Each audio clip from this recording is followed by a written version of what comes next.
आज हम लोग पढ़ने वाले हैं अर्थशास्त्र में अर्थव्यवस्था का चक्रीय प्रभाव। क्या पढ़ने वाले हैं?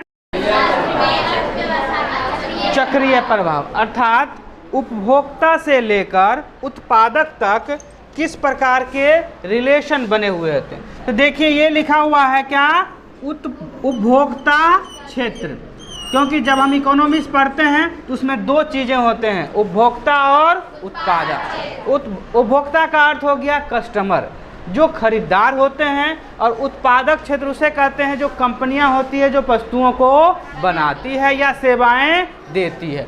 तो उपभोक्ता क्षेत्र और उत्पादक क्षेत्र। उपभोक्ता से उत्पादक क्षेत्र जो है कंपनियां है क्या क्या लेती है, भूमि, पूंजी, श्रमिक और उद्यमी। अर्थात जब भी कोई कंपनी कहीं पे लगाया जाता है तो उसे भूमि की आवश्यकता होती है, उसे पूंजी की आवश्यकता होती है, उसे लेबर्स की आवश्यकता होती है और उसे उद्यमी की आवश्यकता होती है, संगठन की आवश्यकता होती है। तब कोई प्रोडक्ट बन पाता है, कोई वस्तुएं बन पाती है। तो ये जब चारों चीज़ों लेती है किससे, उपभोक्ता क्षेत्र से, तो उसके बदले में उत्पादक क्षेत्र उसे क्या देती है, उस जमीन का किराया देती है। क्या देती है? जमीन का किराया देती है। पूंजी के बदले उसे क्या देती है, ब्याज देती है। श्रमिक के बदले उसे क्या देती है, मजदूरी। और उद्यमी के बदले क्या मिलता है, लाभ। और अर्थात इस प्रकार से जब उपभोक्ता क्षेत्र से उत्पादक क्षेत्र कुछ लेता है तो उसके बदले में कुछ देता भी है, और इस प्रकार से रिश्ते बने रहते हैं। और अब क्या हो गया कि इतना होने के बाद वस्तुएं बनकर क्या हो गई, तैयार हो गई। तो वो वस्तुओं को किसे बेचेगा, तो उपभोक्ता को बेचेगा। तो उपभोक्ता क्या करेगा, वस्तुओं को किसको देगा, उत्पादक क्षेत्र जो है वस्तुओं को किसे देगा, अर्थात कंपनियां किसे बेचेगी, कस्टमर को, ग्राहक को बेचेगी। और जब वह ग्राहक को बेचेगी तो ग्राहक उस वस्तु के बदले में क्या देगा, उसका कुछ शुल्क देगा, उसका कुछ शुल्क देगा। इस प्रकार से क्या होते हैं, आपस में रिश्ते बने रहते हैं। अब जब इस प्रकार से जब काम हो रहा होता है तो उपभोक्ता क्षेत्र को कुछ रुपये की बचत होती है। तो वह क्या होता है, तब बीच में कौन आता है, बैंक आता है। कौन आता है, बैंक। अब उपभोक्ता क्षेत्र को कुछ जो पैसे बच रहे हैं, जो किराया से आ रहा है, चाहे मजदूरी से आ रहा है, चाहे लाभ कमा रहे हैं, चाहे ब्याज से आ रहा है, तो उसे बैंक में क्या किया जाता है, जमा किया जाता है, जिसे क्या कहते हैं, बचत, सेविंग कहते हैं। लोग बचत के लिए हम लोग भी जमा करते हैं बचत, और बदले में बैंक हमें क्या देती है, ब्याज देती है। बदले में हमें बैंक क्या देती है, कोई भी बैंक पैसा लेगा और बदले में क्या देता है, हमें ब्याज। अब वह ब्याज का पैसा आता कहाँ से है, तो बैंक जो है इसी उत्पादक क्षेत्र को, बड़ी बड़ी कंपनियां को क्या देती है, ऋण देती है। क्या देती है, लोन देती है, और लोन के बदले में उससे क्या लेती है, ब्याज। देखिए इसका रिलेशन कैसा है। सपोज करिए कि यह बैंक जो है कंपनी से 12% ब्याज लेती है तो कस्टमर को 4% देती है। एक मोटे तौर पे बताएं, क्योंकि बैंक में बहुत सारे स्टाफ होते हैं, बिल्डिंग होता है, किराया, बिजली, सारा चीज़ लगा हुआ था।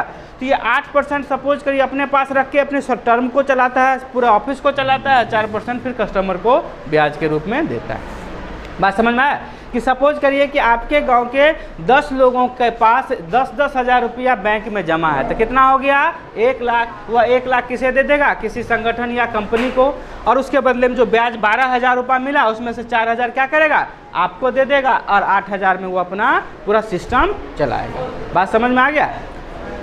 इसके बाद देखिए एक चीज़ इसमें और पहले बता देते हैं तो हम विदेश नीति पर आएंगे। इसके बीच में एक और चीज़ आती है जिसको कहते हैं गवर्नमेंट। आ रहा है वीडियो?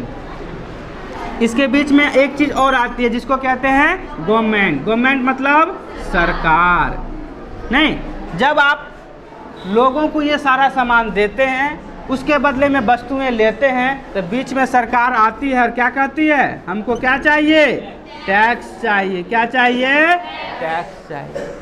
सरकार कहती है ना क्या चाहिए, टैक्स। तो सरकार को टैक्स देना पड़ता है। मान लीजिए कि कोई वस्तुएं 100 रुपया में बनकर तैयार हुआ। कितना रुपया में बनकर तैयार हुआ, लेकिन कस्टमर को कितना रुपया में मिलेगा, 100 रुपया में नहीं, उस पर क्या ऐड हो जाएगा, टैक्स ऐड हो जाएगा। क्या ऐड हो जाएगा, टैक्स ऐड हो जाएगा। और मान लीजिए 5% टैक्स होता है तो 105 में मिलेगा।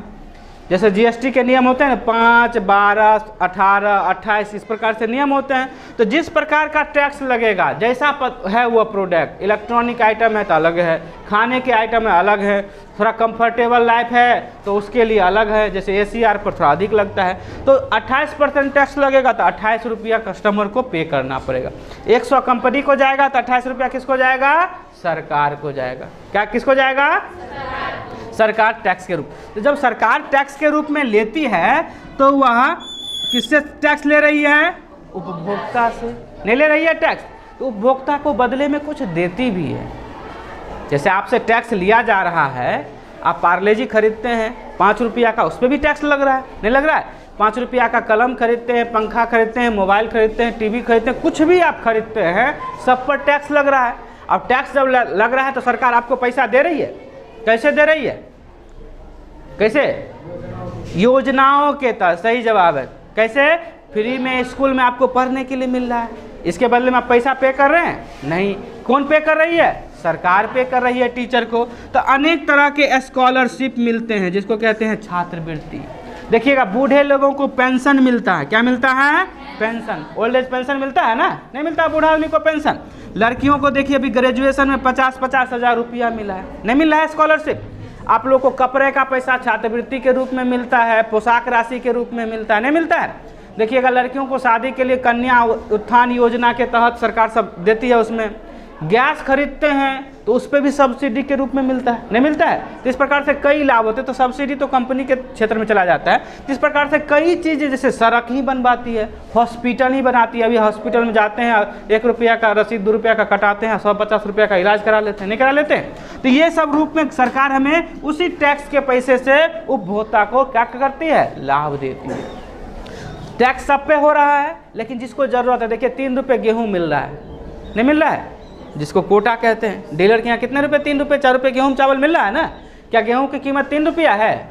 नहीं ना है, 20 रुपये 25 रुपये कीमत है। तो सरकार के पास जो टैक्स के पैसे आते हैं, जिसको ज़रूरत है उसमें क्या हो रहा है? वितरण हो रहा है। तो सरकार आपके पैसे को, टैक्स को लेती है, तो इसका मतलब है सब खुद खाती है, ऐसी बात नहीं है। उसकी अनेक योजनाएं होती है। उसी प्रकार जब कंपनी से टैक्स लेती है तो कंपनी को क्या देती है? सब्सिडी देती है। क्या देती है? सब्सिडी देती है। जैसे कि अभी गैस पर ही बताए कि गैस की कीमत है 1150 रुपया, लेकिन आपको देना पड़ रहा है 1000 रुपया। 150 रुपया जो है सरकार पे करती है। आप तो पूरा पैसा दे देते हैं, अब फिर वापस पैसा चला आता है ना, तो इसी को सब्सिडी कहते हैं। इसके बदले में सरकार दे रही है। बहुत सारी चीज़ों पे सब्सिडी मिलता है जिसको छूट कहते हैं। तो इन तरह से सरकार के साथ भी मेरा रिलेशन, नया रिलेशन, उपभोक्ता से लेकर उत्पादक क्षेत्र का सरकार के साथ भी क्या है? एक संबंध बना हुआ है। फिर हम विदेश नीति पे आते हैं। तो हमारे यहाँ से उपभोक्ता विदेश मजदूरी करने जाते हैं, श्रमिक के रूप में काम करने जाते हैं, तो उधर से क्या लेके आते हैं? पैसा लेके आते हैं, नहीं लाते? एक बार विदेश के साथ भी संबंध है। उसी प्रकार से उत्पादक क्षेत्र जो कंपनियां हैं, विदेश कोई सामान निर्यात करती है तो उसके बदले में हमें उसका पैसा मिलता है उस कंपनी को। जैसे हीरो होंडा का कोई मोटरसाइकिल है, हीरो का मोटरसाइकिल अगर विदेश में बेच के, रिलायंस का कोई सिम विदेश में बिके, SBI का ब्रांच विदेश में हो, तो वहाँ से तो पैसा आएगा ना? नहीं, प्रोडक्ट जाए, सेवा जाए, उसके बदले में वहाँ जाएगा और उसमें आएगा। हो सकता है कि आप निर्यात ना करें, कोई कंपनियाँ आयात करती है, तो विदेश से अगर कोई सामान आता है तो इससे उसके बदले में हम पैसा पे करते हैं। बात समझ में आ रहा है? इस प्रकार से उपभोक्ता का उत्पादक के साथ पूरी दुनिया से क्या बना हुआ है? एक रिश्ता बना हुआ है। इसे कहते हैं अर्थव्यवस्था का चक्रीय प्रभाव। चक्रीय मतलब क्या हो रहा है? घूम फिर के, इधर से जा रहा है, फिर आ रहा है, इधर से जा रहा है, घूम फिर के ये आपस में सर्किल क्या है? चल रहा है। क्योंकि हमारे पास जो पैसे आते हैं घूम फिर के तो फिर बैंक में जाएंगे। हम अभी नौकरी करते हैं, सरकार सैलरी देती है, सैलरी कहाँ जाता है? बैंक में जाता है। बैंक में जाता है, हम पैसे निकालते हैं, कोई सामान खरीदते हैं, उसको हम क्या करते हैं? पैसा देते हैं दुकानदार को, फिर वो दुकानदार पैसा को क्या करता है? फिर बैंक में जमा करता है, फिर वही बैंक हमको पैसा देती है, नहीं देती? इस प्रकार से क्या हो रहा है? एक चक्रीय रिलेशन बना हुआ है। इसे ही कहते हैं अर्थव्यवस्था का चक्रीय प्रभाव। बात समझ में आ गया?